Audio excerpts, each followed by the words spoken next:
Hi everybody, this is Andrea. Thank you for joining us again. Today we are talking about building and putting together your team for your wedding. And it does take a team.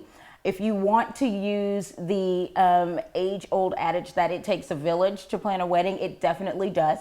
And so today we are in the studio of Creation Studios with Donnie Granger and Angela Mazzanti of Angela Mazzanti Events. I pulled together this particular team because we are a team for a wedding this spring. We are working together. Angela is our fabulous designer and florist for this wedding, and Donnie will be shooting both photography and videography. So when building your wedding team, you want to work with companies who are professionals at what they do. If you caught our segment yesterday on ABC 24, I made the statement that your wedding photographer is not a trained wedding coordinator.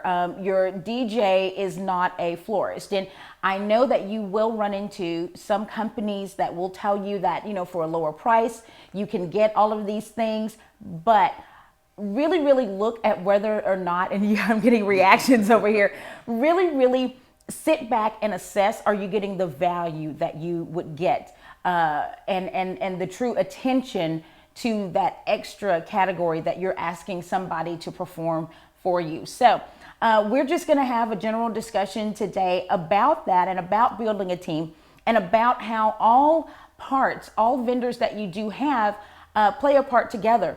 So if you are planning your wedding and you do not have a wedding planner or a wedding designer from the beginning, build a mood board, an inspiration board for yourself, or at least jot down all of the important points for your wedding.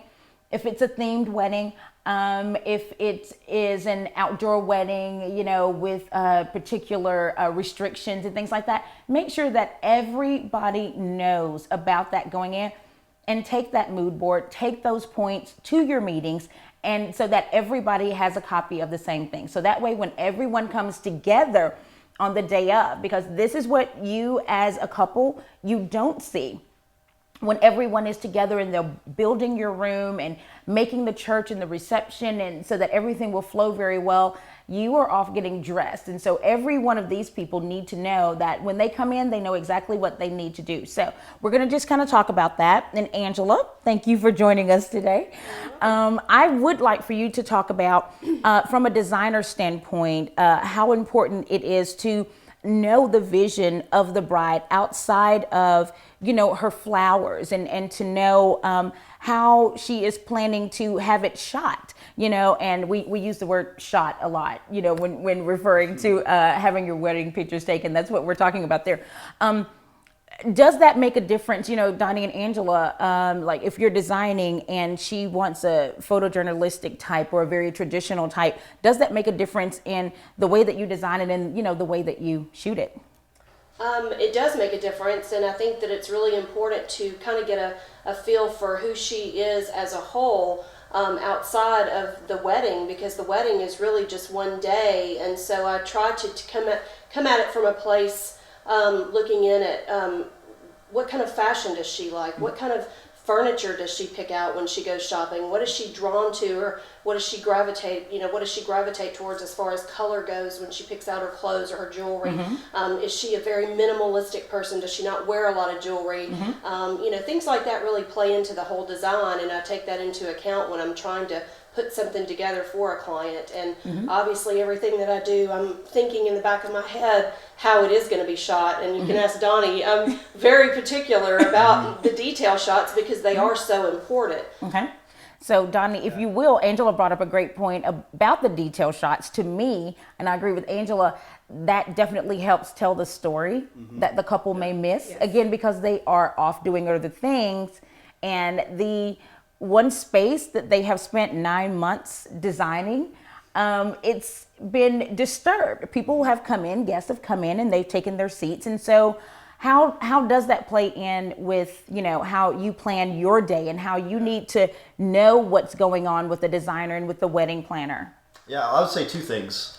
One, it's important to have a second photographer that can do those sort of things. While I'm with the bride or with the family right after the wedding doing the family pictures, my assistant photographer can be getting those really Yeah. important details that are so important to you guys and, Right. and so important to the bride and groom. They spent time and energy thinking through how all the reception room would look, how each table would look. And so there should be a great record of what that looks like Okay. for their album, and they can hang it on their walls. Sometimes we see bride and grooms get those as the large canvases to hang on their wall. It's some piece of art Right. that they put a lot of thought into.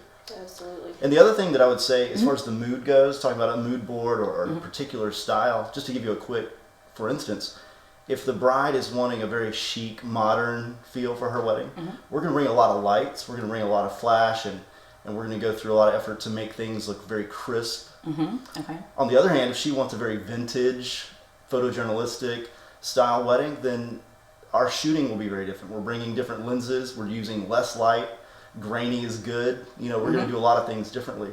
We're going to shoot low and up and sort of like what it would look like if it were from the 50s. Okay. And so there's a lot of things that change in our mind when we go into it knowing this is what the bride wants. Okay.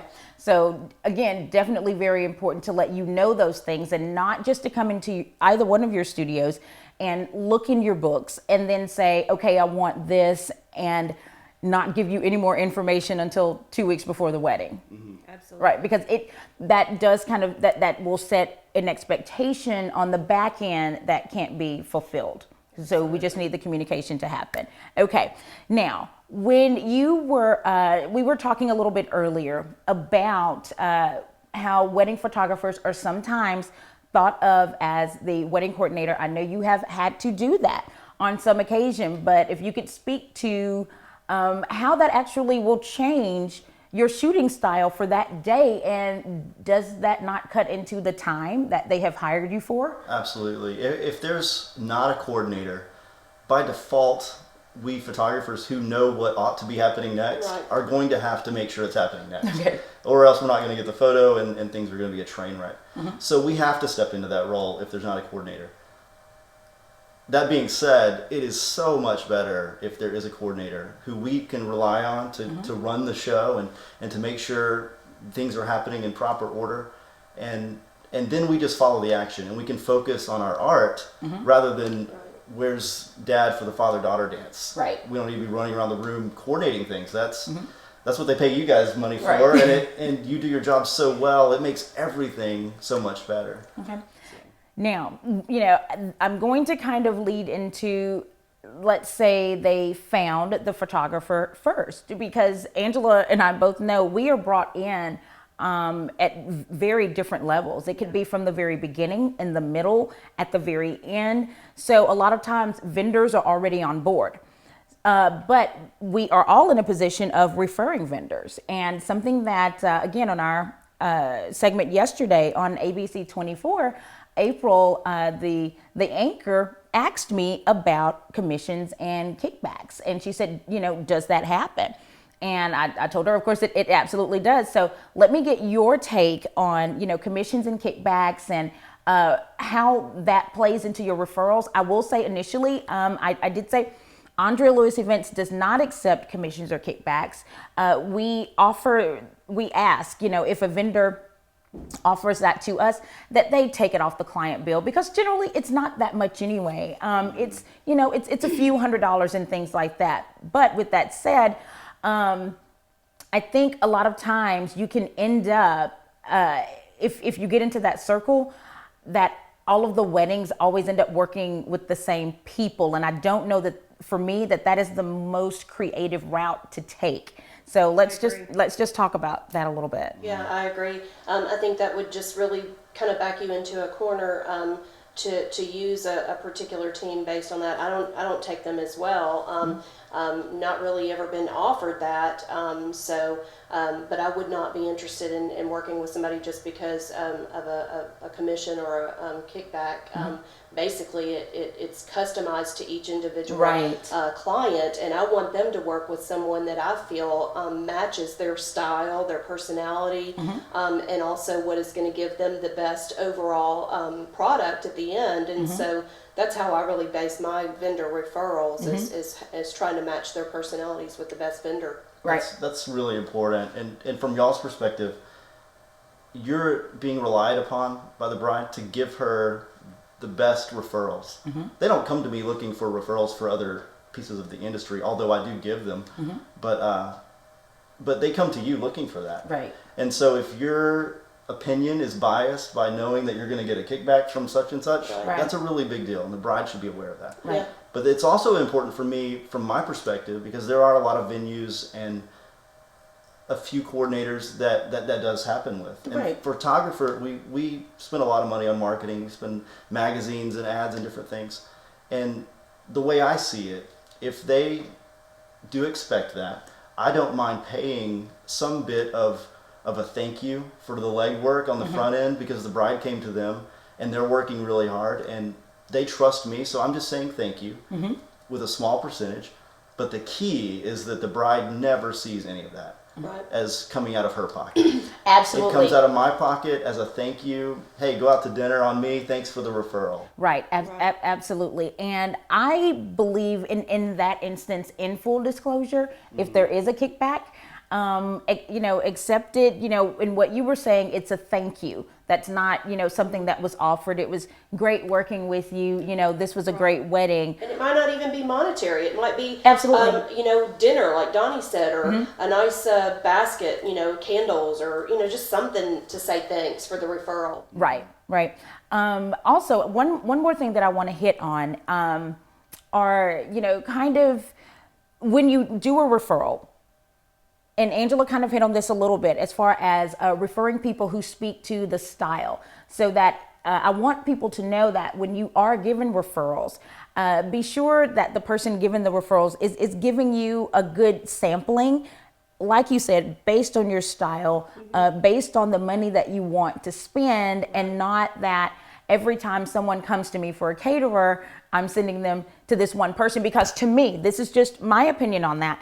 To me, every caterer is not for every bride. And Right. I've referred Angela before. We're working together on some projects, and I've told her, I said, when I think of Angela doing something, it's always very fresh and modern and full blooms and colorful, and a bride who is very, very traditional and, kind of really, really inside of the box. For me, I would probably refer them to someone else, so that, because Angela, she takes it, she goes with it.